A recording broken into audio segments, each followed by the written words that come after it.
ونصلي ونسلم على سيدنا ومولانا رسوله النبي الأمين المتين الحنين الكريم الرؤوف الرحيم. أما بعد فأعوذ بالله من الشيطان الرجيم. بسم الله الرحمن الرحيم.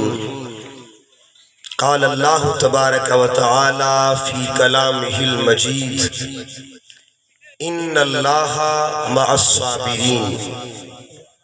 صدق الله مولانا العظيم. إن الله وملائكته يصلون على النبي يا أيها الذين آمنوا صلوا عليه وسلموا تسليما. اللهم صل على سيدنا ومولانا محمد وعلى آل سيدنا ومولانا محمد وبارك وسلم عليه.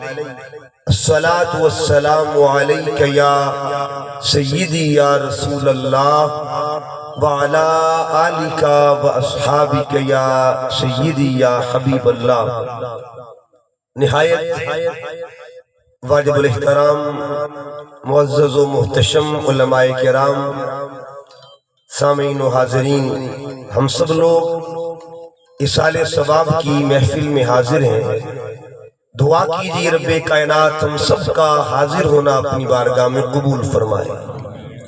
ہماری حاضری کو اللہ رب العزت ہم سب کے لیے اور بالخصوص محترم احمد نواز صاحب کی اہلیہ محترمہ محترم بابا حق نواز صاحب، ان کی بھابھی جان، اور محترم قاری شہباز صاحب کی چچی جان، اس مرحومہ کے لیے اللہ تعالیٰ بخشش و مغفرت کے دروازے کھول دے، درجات کی بلندیاں عطا فرمائے. لواحقین کو، خاندان کے جملہ افراد کو اللہ تعالیٰ صبر جمیل عطا فرمائے. چونکہ مہینہ بھی ماہ محرم کا ہے، محرم الحرام کا مہینہ ہے، تو تمام نسبتوں کو کوشش کروں گا کہ اپنی گفتگو میں سمیٹ کر آگے بڑھوں. قرآن مجید فرقان حمید میں اللہ پاک نے سورہ بقرہ میں ارشاد فرمایا، اور یہ سورہ بقرہ کی آیت نمبر 153 ہے. اس میں اللہ تعالیٰ نے اپنے بندوں کو حوصلہ دیا. جب بندہ کسی مشکل سے گزرتا ہے، مصیبت سے گزرتا ہے، یا گھر میں فوتگی ہو جاتی ہے، ایک حوصلہ مخلوق دیتی ہے، ایک حوصلہ زمین کے دائرے میں ہوتا ہے. احباب آتے ہیں، دوست آتے ہیں، رشتہ دار آتے ہیں، اور ایک جملہ بار بار بولتے ہیں کہ صبر کرو، امر الہی ہے، حکم اللہ دا. اس طرح کے جملے بولے جاتے ہیں. تو ایک وہ جملہ ہوتا ہے، ایک وہ حوصلہ ہوتا ہے جو زمین والے دیتے ہیں، ایک وہ حوصلہ ہے جو فرش والے دیتے ہیں، یہ وہ حوصلہ ہے جو عرش والا دیتا ہے. عرش والا فرش والوں کو حوصلہ دے رہا ہے. اور حوصلہ کس انداز میں کہ اگر تمہارا کوئی پیارا گزر چکا ہے، جدا ہو گیا ہے، تم سے دور ہو گیا ہے، تو مایوس مت ہونا. ان اللہ مع الصابرین، صبر کرنا تمہارا کام ہے، سنگت دینا اللہ کا کام. اللہ تمہیں اپنی قربت عطا کرتا ہے. اچھا، یہاں قابل غور بات، اللہ صابروں کے ساتھ، اللہ صابروں کے ساتھ ہے. اگر ہم اس آیت پہ غور کریں تو اللہ تعالیٰ نے ایک طبقے کا ذکر کیا ہے، اور اس طبقے کو صابرین کہتے ہیں. دوسری طرف قرآن کہتا ہے اللہ ہر انسان کی شہرت سے بھی قریب ہے. جب وہ ہر انسان کی شہرت سے قریب ہے تو پھر صابروں کو نومینیٹ کرنے کا یا نمایاں کرنے کا مقصد کیا تھا؟ حکمت اور راز کیا ہے؟ جب اللہ ہر انسان کی شہرت سے بھی قریب ہے. یاد رکھیں، ایک قربت وہ ہوتی ہے جو یک طرفہ ہوتی ہے، اور ایک قربت وہ ہوتی ہے جو دو طرفہ ہوتی ہے. یہ تو اللہ فرماتا ہے کہ وہ شہرت سے قریب ہے، اللہ سب کی شارک سے قریب ہے، لیکن یہ بھی دیکھنا پڑے گا کہ جس کی شارک سے وہ قریب ہے کیا وہ بھی اس کے قریب ہے کہ یہ یک طرفہ تعلق ہے یا دو طرفہ تعلق؟ یہی قرآن کہتا ہے کچھ بندوں کے لیے۔ اللہ قرآن پاک میں فرماتے یا ایھا الانسان، اے انسان، ما غرک بربک الکریم، تجھے تیرے کریم رب سے کس چیز نے دور کر دیا؟ اس کا مطلب یہ ہوا ادھر سے قربت ہے، ادھر سے قربت نہیں ہے۔ علامہ اقبال فرماتے ہیں نا، ہم تو مائل بکرم ہے کوئی سائل ہی نہیں، راہ دکھلائے کسی راہ روے منزل ہی نہیں۔ ادھر سے تو آواز آتی ہے کہ بندے تو میرا ہے، تو میرا ہے، تو میرا ہے۔ ادھر سے بھی آواز ہے کہ مولا میں تیرا۔ جب یہ دونوں محبتیں یکجا ہو جائیں اس کو دو طرفہ تعلق کہا جاتا ہے۔ لیکن یہ وہ ہستیاں ہیں، اللہ تعالیٰ ان کے قریب ہے، وہ رب کے قریب ہے۔ اچھا کبھی آپ نے سوچا اللہ قریب تو بندہ قریب کیسے ہوتا ہے؟ یہ بھی قرآن سے پوچھ لیتے، اللہ اور بندے کا قربت کا جو دو طرفہ تعلق ہے اسے کیا کہتے ہیں؟ معراج کی شب میرے اور آپ کے آقا مولا حضور صلی اللہ علیہ وسلم جب معراج پہ جاتے ہیں، سورہ نجم گواہی دیتی ہے، حضور علیہ السلام سدرۃ المنتہا پہ پہنچے، جبرائیل نے ہاتھ جوڑ دیے، عرض کیا لو دنوت ان ملت اللہ ترکتو، آقا ایک انچ بھی آگے گیا میرے پر جل جائے۔ اب تنہا حضور کی ذات آگے جا رہی ہے، اکیلے حضور جا رہے ہیں، ایک مقام پہ پہنچے تو آواز آئی قف یا محمد، اے سونیا یہاں رک جائیے، اے محمد رک جائیے، اِنَّا رَبَّكَ يُصَلِّي، یہاں تک آپ چل کے آئے ہیں، اب اللہ خود استقبال کے لیے آ رہا۔ اچھا کل کوئی مسئلہ یہاں کھڑا نہ ہو جائے کہ آپ نے یہ کیا بات کر دی ہے، اللہ استقبال کے لیے آتا ہے، کیا اللہ بھی آتا جاتا ہے؟ یہ بھی ایک مسئلہ ہو۔ ان میں سوال کیا اللہ آتا جاتا ہے کہ اللہ استقبال کے لیے کیا اللہ حرکت کرتا ہے؟ کیا اللہ آگے بڑھتا ہے؟ کیا کوئی تصور ہے اس کا؟ قرآن مجید کی روشنی میں ایک بات اور ایک حدیث پیش کر رہا ہوں، مسلم شریف کی اوتھینٹک حدیث ہے۔ آقا دو جہاں صلی اللہ علیہ وسلم فرماتے ہیں کہ جب رات کا آخری پہر آتا ہے، پچھلا پہر، آخری پہر آتا ہے تو اللہ اپنی شان کے مطابق پہلے ہی آسمان پہ جلوہ گر ہو جاتا ہے اور بندوں کو آواز دیتا ہے کوئی مانگنے والا مجھ سے عطا کر۔ اب کوئی پوچھے کیسے آتا ہے؟ اب کیسے کا سوال اس سے پوچھو جو آ رہا ہے۔ اگر وہ گناہگار کے لیے پہلے آسمان پہ آ سکتا ہے تو محمد کے استقبال کے لیے قریب نہیں آ سکتا میرا مالک۔ پچھلی رات کی رحمت رب دی، کرے بلند آوازہ، بخشش منگن والا کارن کھلا ہے دروازہ۔ تو اللہ پاک جب یہ فرماتے اب قرآن پڑھیے، اللہ فرماتا ثم دنا، قربت کا دو طرفہ تعلق، ثم دنا پھر محبوب قریب ہوا، فتدلا ادھر سے رب قریب ہوا، فکان قاب قوسین، دو کمانوں کا فاصلہ رہ گیا۔ قرآن کہتا ہے ادھر سے نبی قریب ہوئے، ادھر سے رب قریب ہوا۔ علماء بیٹھے ہیں، اصول ہے کہ عربی کا اصول ہے اگر لفظ زیادہ ہو تو معنی کی زیادتی پر دلالت ہو۔ اب دیکھیے دنا کا فائل کون ہے؟ حضور۔ دنا ادھر دال نون اور یا، دنا نبی قریب ہوئے، تدلہ اللہ قریب ہوئے۔ اس میں کتنے حرف ہیں؟ تا، دال، لام اور یا۔ ادھر حضور قریب ہوئے، ادھر اللہ قریب ہوا۔ قرآن کیا کہنا چاہتا ہے؟ مصطفیٰ 3 گنا قریب ہوئے تھے، اللہ 4 گنا قریب ہوا۔ اللہ اپنے محبوب کے 4 گنا قریب ہوا۔ ثم دنا، تو یہ دو طرفہ تعلق ہے، اس لیے کہا ان اللہ ما صابرین، اللہ صابروں کے ساتھ ہوتا ہے۔ صابر رب کے قریب ہوتے ہیں، اللہ صابروں کے قریب ہوتا ہے۔ اب ذرا اگلی بات آئے، جب اللہ صبر کرنے والوں کے قریب ہوتا ہے تو صبر کرنے والے مرد بھی ہوتے ہیں، صبر کرنے والی عورتیں بھی ہوتی ہیں۔ یہ قرآن مجید کا 22واں پارہ ہے، کیونکہ بی بی کا انتقال ہوا ہے، ایک ماں کا انتقال ہوا ہے، ان کے بیٹوں کو ماں کے حوالے سے حوصلہ افزائی کے لیے قرآن کیا کہہ رہا ہے؟ اللہ جہاں مردوں کے 10 مقام بیان کرتا ہے نا، وہاں اللہ خواتین کے بھی 10 مقام بیان کرتا ہے۔ یہ میرے سامنے 22واں پارہ ہے، اللہ پاک 22ویں پارے کی آغاز میں فرماتا ہے پہلا صفحہ ہے اور پہلے صفحے میں اللہ کیا فرماتا ہے؟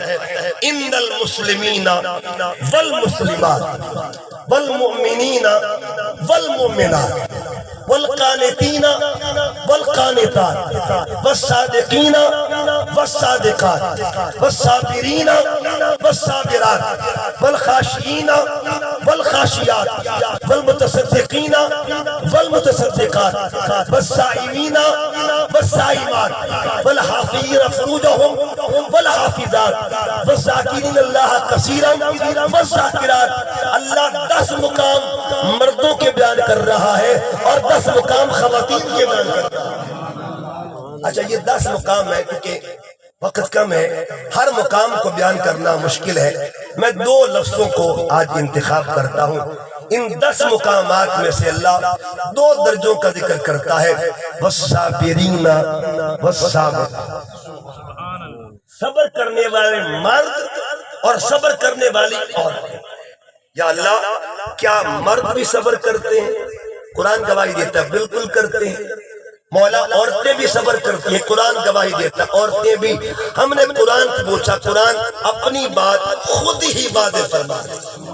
علامہ اقبال نے کیا خوب کہا، قرآن میں ہو غوطہ اے مرد مسلمان، اللہ کرے تجھ کو عطا جدت کردار۔ اے بندہ مومن یہ وہ سمندر ہے جب تو غوطہ لگائے گا جتنا ڈوبتا جائے گا اللہ اتنی زندگی عطا کرتا جائے گا۔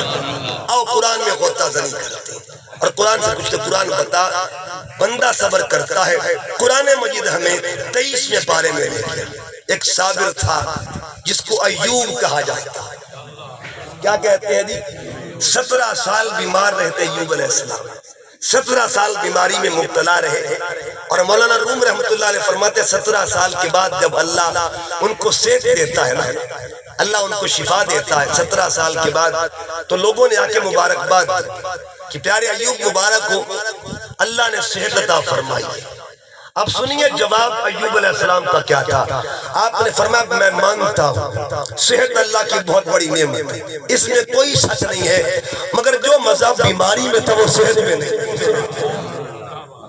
اقبال کیا کہتے ہیں، جفا جو عشق میں ہوتی ہے وہ جفا ہی نہیں، ستم نہ ہو تو محبت کو کچھ مزہ ہی نہیں۔ فرمایا جو مزہ بیماری میں تھا وہ صحت میں نہیں ہے۔ پوچھا حضور خیر کرے بیماری میں کیا مزہ تھا، کیا کیفیت تھی؟ فرماتے جب میں بیمار تھا نا روز ادھر سے پیغام آتا تھا، میرا مالک خود پوچھا کرتا تھا، ادھر سے آواز آتی تھی، ایک آواز صبح کو آتی تھی، ایک آواز شام کو آتی۔ آواز کیا آتی ہے؟ یوں پیارے بتا تیرا کیا حال ہے۔ اللہ خود پوچھا کرتا تھا، جن کی طبیعت اللہ خود پوچھے بتاؤ اس بیمار کو بیماری کا احساس کیا ہوگا، اس مریض کو مرض کا احساس کیا ہوگا۔ اللہ قرآن پاک میں فرماتا ہے اِنَّا وَجَدْنَاهُ صَابِرًا، ہم نے ایوب کو صابر پایا۔ نعم العبد، کسی نے میرا اچھا بندہ تکنا ہے نا ایوب کو دیکھ لیا جائے، کس دور میں صبر کیا ہوگا، مگر قرآن نے قیامت تک کے لیے ان کا ذکر محفوظ کر دیا۔ ایک بندے نے صبر کیا، اللہ قیامت تک اس کا ذکر کرتا رہے۔ اب ایک اور صابر کا ذکر کرتے ہیں، قرآن مجید کا 12واں صابر کا نام کیا ہے؟ جس کا پتر جدا ہوتا ہے، اور پتر کا نام یوسف علیہ السلام ہے۔ بابا سے پتر جدا ہوتا ہے، اللہ فرماتا ہے کہ اگر کسی نے صابر تکنا ہے نا، میرے یعقوب کو دیکھ لیا جائے، فَصَبْرٌ جَمِيلٌ، جس کو اللہ تعالیٰ نے صبر جمیل کا درجہ دیا تھا اسے یعقوب کہا جاتا ہے۔ مردوں کا صبر ربا سوڑیاں اتنے پتہ چل گیا ہے، کیا یہ بھی قرآن کہتا ہے عورتیں بھی صبر کرتی ہیں؟ قرآن مجید پھر ہمیں 16ویں پارے میں لے کے جاتا ہے۔ سورت کا نام ہے مریم، بی بی کا نام مریم ہے، بغیر باپ کی ایک بچہ دنیا میں آ رہا ہے، ان نیچرل بچہ ہے، غیر فطری بچہ ہے۔ حضرت آدم کی پیدائش فطرت سے ہٹ کے ہوئی تھی، نہ باپ تھا نہ ماں تھی۔ اماں حوا کی پیدائش فطرت سے ہٹ کے ہوئی تھی، نہ باپ تھا نہ ماں تھی۔ صالح علیہ السلام کی اونٹنی پیدا ہوئی فطرت سے ہٹ کے، نہ نر تھا نہ مادہ تھی، بغیر نر کے بغیر مادے کے پتھر سے اونٹنی نکل رہی ہے۔ اور چوتھی پیدائش کس کی؟ عیسیٰ علیہ السلام پیدا ہوئے۔ اب دیکھیے پیدا تو ہو گئے لیکن امتحان ماں کے لیے ماں کے لیے امتحان بن گیا، آزمائش ماں کی بن گئی۔ قرآن مجید نے وہ جملے لکھی ہیں، یہ میرے سامنے سورہ مریم ہے۔ سارے لوگ بی بی مریم کے پاس آئے اور آ کے کیا کہا سنیے گا۔ انہیں کہا یا مریم، او بی بی مریم، لقد جیتی شیئن فریا، یہ عجیب بچہ لے کر کہاں سے آیا؟ قرآن کہتا ہے ماں کا نابو کے مرا سوہن، بی بی تیری ماں تو ایسی نہ، ماں کا نابو کے مرا تیرا باپ تو ایسا نہ تھا، ماں کان امک بخیا، تیری ماں تو ایسی نہ تھی، بچہ کہاں سے آ گیا؟ جب یہ بات ہوئی نا، پیغمبر کی ماں اللہ سے عرض کرتی ہے ربا سونیا تیری بندی ہوں، بتا کیا جواب دوں، ان کو کیا جواب دوں؟ وہ صابرہ بی بی جب یہ بات کرتی ہے نا، اللہ نے فرمایا اے میری بندی مریم پریشان نہ ہونا، آج تم نے چپ رہنا ہے، عیسیٰ خود کلام کرے گا، میرا عیسیٰ خود بولے گا، پنگھوڑے میں کلام کرے گا۔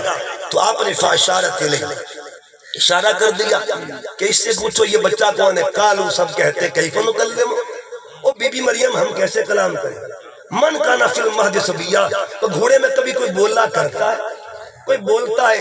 ابھی باتیں ہو رہی تھی، پنگھوڑے والا خود کلام کرتا ہے۔ اس کا مطلب یہ ہوا اگر ماں صابرہ ہونا تو بچے بھی کلام کیا کرتے ہیں۔ ایک وقت وہ صبر کیا تھا، لیکن کب صبر کیا تھا؟ اس وقت قرآن اترا نہیں تھا، قرآن نازل جب بی بی مریم نے صبر کیا تھا، قرآن اترا نہیں تھا۔ کب صبر کیا؟ قرآن کے اترنے سے تقریباً 700 سال پہلے اس مائی نے صبر کیا تھا، لیکن جب قرآن اترا اللہ نے کہا میرے پیارے محبوب مائی تے گزر گئی ہے، لیکن ذکر قرآن میں نہ کر دیا جائے۔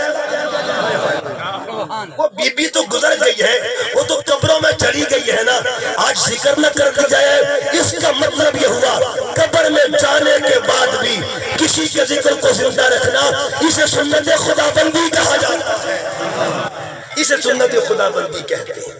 ایک بی بی کا اور بات کرتے ہیں، پھر میں کربلا والوں کی طرف آتا ہوں۔ دیکھیے ایک مائی اور ہے، قرآن مجید کا 20واں پارہ ہے، فرعون بچے قتل کروا رہا ہے۔ سورہ قصص گواہی دیتی ہے کہ حضرت موسیٰ علیہ السلام کی ماں کو پتہ چلانا کہ فرعون بچے قتل کروا رہا ہے، تو ادھر موسیٰ علیہ السلام کی آمد ہونے والی تھی، مائی پریشان ہو جاتی ہے کہ میرے لال کا کیا بنے گا۔ اللہ قرآن میں فرماتا ہے وَأَوْحَيْنَا إِلَىٰ أُمِّ مُوسَىٰ، ہم نے موسیٰ کی ماں کو پیغام دیا، او موسیٰ کی مائی پریشان مت ہونا، اے موسیٰ کی والدہ پریشان مت ہونا۔ وَأَوْحَيْنَا إِلَىٰ أُمِّ مُوسَىٰ أَنْ أَرْضِعِيهِ، اللہ فرماتا ہے اے موسیٰ کی ماں تو اپنے لال کو دودھ پلا، جو تیرا کام ہے وہ تو کرنا، جو ہمارا کام ہے وہ ہم کریں گے، تو اپنے لال کو دودھ پلا۔ فَإِذَا خِفْتِ عَلَيْهِ، اگر تیرے اندر خوف پیدا ہونا فَأَلْقِهِ فِي الْيَمِّ، اس بچے کو دریا میں ڈال۔ یا اللہ میرا بچہ، میرا نور نظر، میرے جگر کا ٹکڑا، لوگ کیا کہیں گے؟ ماں اپنے ہاتھوں سے اپنے بچے کو دریا میں بہا رہی ہے، یہ کیسی ماں ہے؟ لوگ کیا کہیں گے؟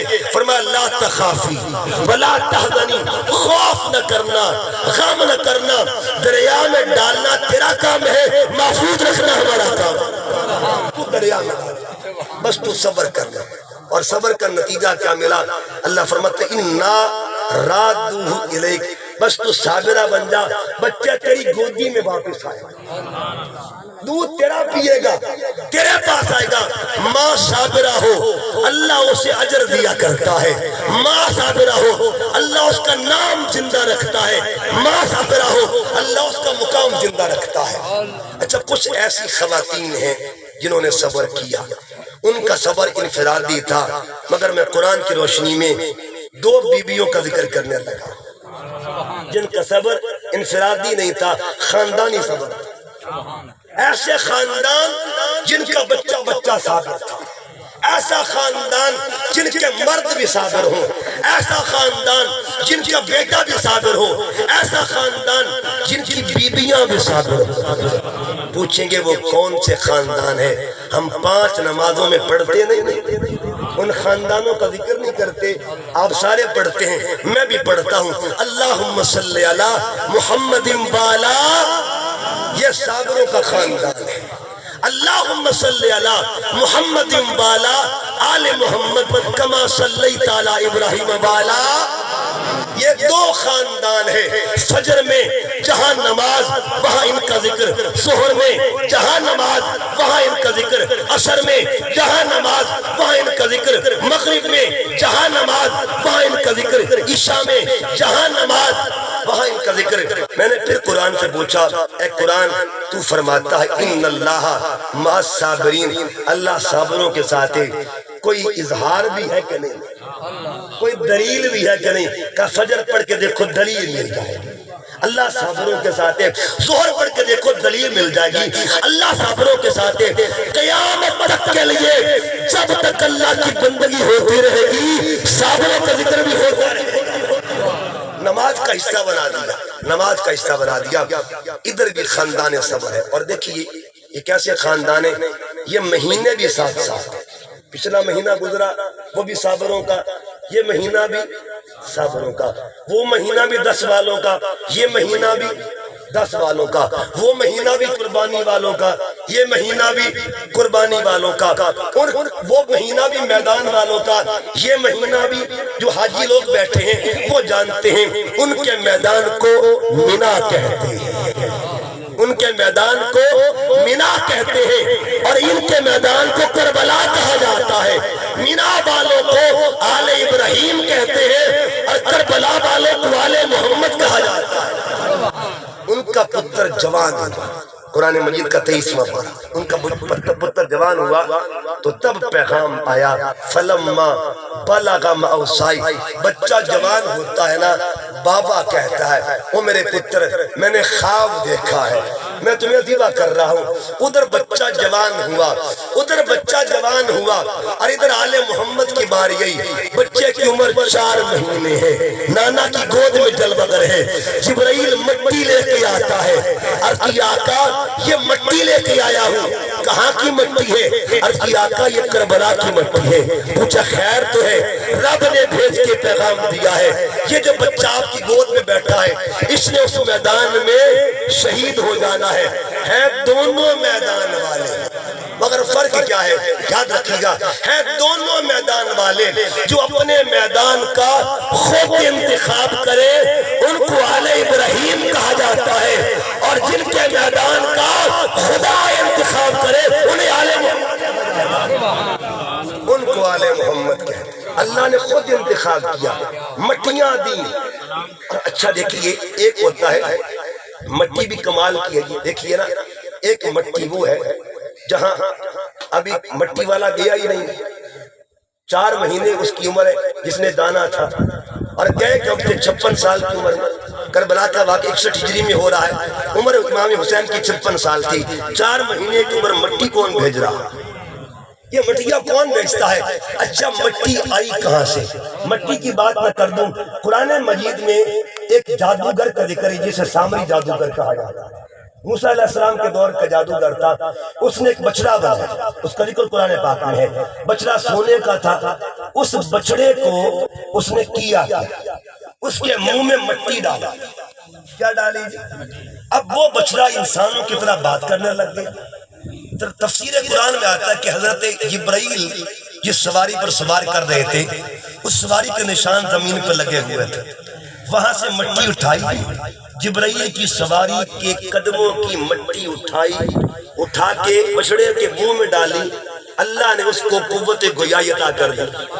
اوئے ہوئے ہوئے، جبرائیل کی سواری ہو، سواری کی بھی پیر ہو، پیروں کے اندر جو نیچے خاک ہو، اگر اس کا یہ درجہ ہے، اگر جبرائیل کی سواری کے نیچے والی خاک کا یہ درجہ ہے تو وہ خاک جو جبرائیل ہاتھوں پہ لے کے آ رہا ہے اس خاک کے درجے اس خاک کے مقام کیا لگا۔ اچھا اب یہ خاک کا سفر سنیے، حضور نے خاک پکڑی، کچھ دیر پہلے وہ خاک نوریوں کے سردار کے پاس تھی، اب وہ خاک نبیوں کے سردار کے پاس، نبیوں کے سردار کے پاس۔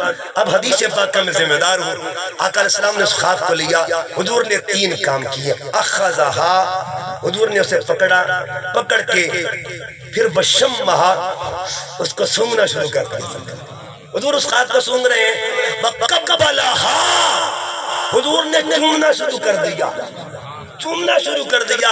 ارے ابھی تو حسین گیا نہیں ہے، اگر جانے سے پہلے خاک کا یہ درجہ ہے تو جانے کے بعد خاک کے درجے کا عالم بتائیے کیا ہوگا۔ میدان والوں کو آل محمد کہتے ہیں۔ اچھا بات کو اختتام کی طرف لے کے جا رہا ہوں۔ ایک بچہ وہ تھا، جوان ہوا، بابا نے کہا بیٹے میں نے خواب دیکھا ہے، بابا میں تیار ہوں، بابا میں تیار ہوں۔ بابا نے چھری پکڑی اور چھری پکڑ کر میدان میں لے کے جاتے ہیں۔ چھری رکھی کہاں پہ؟ اب میڈیکل پوائنٹ آف ویو سے بات کرنے لگا ہوں، چھری رکھی کہاں پہ؟ چھری رکھنی یہاں چاہیے تھی لیکن یہاں رکھی، چھری ادھر رکھی، ادھر کیوں رکھی؟ یہ منطق کیا تھی، یہ فلسفی کیا ہے کہ چھری کو یہاں کیوں رکھا گیا؟ ادھر رکھی گئی نہیں رکھی گئی۔ اب دیکھیے آپ نے کبھی بھی یہ بات کی ہو، جب ہم جانور ذبح کرتے ہیں تو ہم جانور کی گردن پر چھری نہیں گلے پر چھری پھیرتے ہیں، گلے پر پھیری جاتی ہے نا۔ تو ابراہیم علیہ السلام نے گردن پہ پھیری، اس کی وجہ کیا؟ اس کی دو وجوہات تھی، ایک وجہ روحانی ہے، ایک وجہ سائنسی ہے۔ وجہ کیا ہے؟ اسماعیل چاہتے تھے کہ میں جلدی رب کی ملاقات کے لیے چلا جاؤں۔ اب سائنس کہتی ہے اگر چھری ادھر پھیری جائے تو بندے کے بچنے کے چانسز ہوتے ہیں، کیونکہ رگیں ہوتی ہیں، رگوں میں سے ایک رگ بھی رہ جائے تو کچھ نہ کچھ معاملہ بچنے کا ہوتا ہے، کچھ چانس ہوتا ہے۔ لیکن اگر ادھر سے کاٹنا شروع کر دیا جائے پھر امید ہوتی نہیں ہے کہ بابا جلدی کیجئے، اللہ میرا انتظار کر رہا ہے، میں رب کا۔ ایک تو یہ مطلب تھا، اور دوسرا مطلب یہ تھا، قرآن کہتا ہے وَتَلَّهُ لِلْجَبِينِ، بابا میری جبین زمین پہ رکھ دی۔ میں جاتے جاتے دو حق ادا کرنا چاہتا ہوں، ایک اطاعت والد، ایک اطاعت خدا بندی۔ دنیا مجھے یاد رکھے گی جاتے جاتے جو رب کا فرمان بردار بن کے بھی جا رہا ہو اور بابا کا فرمان بردار بن کے بھی جا رہا ہو، سر جھکایا بھی ہو اور گردن کٹائی بھی ہو، اس کو اسماعیل کہا جاتا ہے۔ چھری رکھی، چھری چلتی نہیں، چھری چلتی۔ اب چھری کی مجالیں نہ چلے کوئی تو راز ہوگا۔ بتائیے امر کس کا تھا؟ اللہ کا، اور عمل کس کا تھا؟ خلیل کا۔ امر خدا کا، عمل خلیل کا۔ جب امر بھی اتنا تکڑا ہو اور عمل بھی تکڑا ہو، چھری نہ چلے، چھری کی کیا مجال؟ لیکن امام نصفی اتھینٹک مفسر قرآن آپ فرماتے ہیں کہ چھری کو بھی کسی کا آرڈر تھا۔ ادھر سے آواز ہے خبردار چلنا نہیں ہے، ادھر سے وہی ذات کہتی اسماعیل کو ذبح کرو، ادھر وہی ذات چاہتی اسماعیل بچ جائے، اسماعیل بچ جائے۔ کبھی وہ چشمے دے کے بچاتا ہے اور کبھی دمبے بھیج کے بچا رہا ہے۔ میرے مالک مرضیاں کیا ہے، میرے مالک حکمت کیا ہے؟ وہ چاہتا ہے اسماعیل بچ گیا تو عدنان آئے گا، عدنان کے بعد ماد آئے گا، ماد کے بعد نصار آئے گا، نصار کے بعد مدرک آئے گا، مدرکہ کے بعد خزیمہ آئے گا، خزیمہ کے بعد کنانہ آئے گا، کنانہ کے بعد الیاس آئے گا، الیاس کے بعد نظر آئے گا، نظر کے بعد فہر آئے گا، فہر کے بعد خالب آئے گا، خالب کے بعد مر آئے گا، مرہ کے بعد کعب آئے گا، کعب کے بعد کلاب آئے گا، کلاب کے بعد قصی آئے گا، قصی کے بعد عبد المناف آئے گا، عبد المناف کے بعد عبد الحاشم آئے گا، عبد الحاشم کے بعد عبد المطلب آئے گا، عبد المطلب کے بعد عبداللہ آئے گا، عبداللہ کے بعد محمد مصطفیٰ آئے گا۔ محمد کے گھر میں ایک لاڈلی آئے گی، اسے بطول زہرا کہا جائے گا۔ بطول کی گودی میں ایک شہزادہ آئے گا جسے حسین کہا جائے گا۔ علامہ اقبال کیا کہتے ہیں؟ اللہ اللہ بائے بسم اللہ پدر مان آئے صبح عظیم آمد بشر۔ اقبال کہنا کیا چاہتا ہے؟ جو کہانی اسماعیل نے شروع کی تھی اسے مکمل کرنے والے کو حسین، عظمت حسین، مقام حسین، مقام حسین، علماء اہل سنت زندہ، اسے مکمل کرنے والے کو حسین کہا جائے۔ داستان کہاں سے شروع ہوئی اور داستان کہاں پہ مکمل ہوئی؟ بات کو ختم کرتے ہوئے اللہ پاک صابروں کے ساتھ ہے۔ ادھر بھی ایک بی بی نے صبر کیا تھا، اور ادھر بھی ایک بی بی نے صبر کیا. اس میدان میں جس نے صبر کیا اس کو ہاجرہ کہتے ہیں، اور اس میدان میں جس نے صبر کیا اسے زینب کہا جاتا ہے. زینب کے دو مطلب ہوتے ہیں عربی کے اندر. اچھا، زینب کا لفظ بھی زے سے شروع ہوتا ہے اور زہرا کا لفظ بھی زے سے. کمال زے ہے، اس زے کو میں سمجھا کے بات ختم کر رہا ہوں. یہ زہرا کی زے کا مطلب کیا ہے اور زینب کی زے کا مطلب کیا ہے؟ زے سے زہرا اور زے سے زینب. اس زے کا راز کیا ہے اور اس زے کا راز کیا ہے؟ یہاں ایک اور بھی بات، اہل محبت بیٹھے ہیں. یہ جو زہرا ہے نا، زہرا اس کا مطلب پھول ہوتا ہے. پھول، آپ پھول دیکھتے ہیں، بزرگ بیٹھے ہوئے آپ نے پھول دیکھے. پھول کی دو شکلیں ہوتی ہیں. ایک پھول وہ ہوتا ہے جب وہ کھلا ہوتا ہے، بالکل اوپن ہوتا ہے، عربی میں اس کا نام اور ہوتا ہے. ایک پھول وہ ہے جو بند ہوتا ہے، اس کو عربی میں اور نام دیتے ہیں. قرآن پاک پڑھیے گا، اگر پھول کھلا ہے عربی میں اس کو وردہ کہتے ہیں، وردہ. اگر پھول بند ہے اس کو عربی میں وردہ نہیں کہتے بلکہ اس کو زہرا کہا جاتا ہے. عربی میں بند پھول کو زہرا کہتے ہیں. اس کا مطلب یہ ہوا اگر پھول بے پردہ ہو اسے وردہ کہا جاتا ہے، اگر پھول با پردہ ہو اسے زہرا کہا جاتا ہے. جس کے نام میں اتنا پردہ ہے ان کی ذات کے پردے کا نام. اچھا، زے سے کیا مراد؟ زے سے الزینت. یہ دونوں زینتیں ہیں. کون کس کی زینت ہے؟ یاد رکھیں، وہ بھی اپنے بابا کی زینت اور یہ بھی اپنے بابا کی زینت. اب وہ کس کی زینت ہے، یہ کس کی زینت ہے؟ جو اس کائنات میں محمد کی زینت بن کے آئے اسے زہرا کہا جاتا ہے، اور جو اس کائنات میں علی کی زینت بن کے آئے اسے زینب کہا جاتا ہے. زینب کا ایک مطلب درخت بھی ہوتا ہے، درخت. اور درخت بھی کوئی عام درخت نہیں. عرب کی لغت کے اندر، عرب کی جو ڈکشنری ہے اس میں ایسا درخت دیکھیے نا. کچھ درخت ایسے بھی ہوتے ہیں عرب کے اندر، ایسے بھی پائے جاتے، ہمارے ہاں بھی پائے جاتے ہیں، جن پر خزاں کا اثر ہوتا ہے. لیکن جس پر خزاں کا اثر عرب میں نہیں ہوتا تھا اسے زینب کہا جاتا. زینب کہتے تھے، زینب. اس درخت کو زینب کہا جاتا تھا. اس کا مطلب یہ ہوا جس پر کبھی خزاں نہ آئے. اگر درخت زینب بن سکتا ہے تو جن کے مقام پہ بہار ہی بہار رہے اس سیدہ کو بھی زینب کہا جاتا ہے. کون سیدہ زینب؟ علامہ اقبال نے کہا تھا، حدیث عشق دو باب کربلا و دمشق. اقبال نے کیا کہا تھا؟ حدیث عشق دو باب کربلا و دمشق، یکی از حسین دکم کرد و دیگری زینب. کہتے یہ دو باب ہیں کربلا کے، ایک ابتدا ہے، ایک انتہا ہے. ایک مدینہ سے لے کے کربلا تک ہے، ایک کربلا سے لے کے واپسی مدینہ تک ہے. جس نے مدینہ سے لے کے کربلا تک سفر کی حد کر دی، صبر کی حد کر دی، اس صابر کو حسین کہتے ہیں. اور جس نے کربلا سے لے کے واپسی مدینہ تک صبر کی حد کر دی اس صابرہ کو زینب کہا جاتا ہے. اس صابرہ کو زینب کہتے ہیں. اپنا معاملہ ہو تو صبر کرتے ہیں، اور اوروں کا معاملہ ہو تو صبر نہیں بلکہ ثمر دیا کرتے ہیں. یہ صبر والے بھی ہیں اور ثمر والے بھی ہیں. جب قافلہ آل محمد شام کے بازاروں سے گزرتا ہے نا تو اپنی ذات کا صبر تھا، اپنی ذات میں صبر تھا. ایک بی بی آگے بڑھتی ہے، اس نے کہا قافلے والو تمہارے اندر کوئی طبیب ہو، میرا بچہ بیمار ہے، اس کا علاج کروانا چاہتی ہوں. انہوں نے کہا، مذاق کیا، جزیدیوں نے مذاق کیا، تمسخر کیا کہ وہ جو بیڑیوں والا بیٹھا ہے نا اسی کے پاس چلی جا. امام زین العابدین کے پاس آئے، عرض کیا میں نے سنا ہے آپ بہت بڑے حکیم ہیں اور بڑے علاج کرتے ہیں، میرا بچہ بیمار ہے، آخری دم پہ ہے، ہو سکتا ہے آپ کی وجہ سے شفا مل جائے. میرے امام نے منع نہیں کیا، نہ نہیں کی، خود صابر ہے لیکن دوسروں کو دے رہے ہیں. کبھی بھی بتا تیرا لال کدھر ہے. اپنی سواری موڑی، قریب ہی گھر تھا اس کا خاتون کا. جب گھر کے قریب جاتے ہیں نا تو اندر سے آواز آئی، ایک بچی باہر نکلی، 5 سالہ بچی. اس نے کہا ماں اس طبیب کو واپس بھیج دے، کوئی فائدہ نہیں اس کی آنے کا، میرا ویر تو فوت ہو گیا.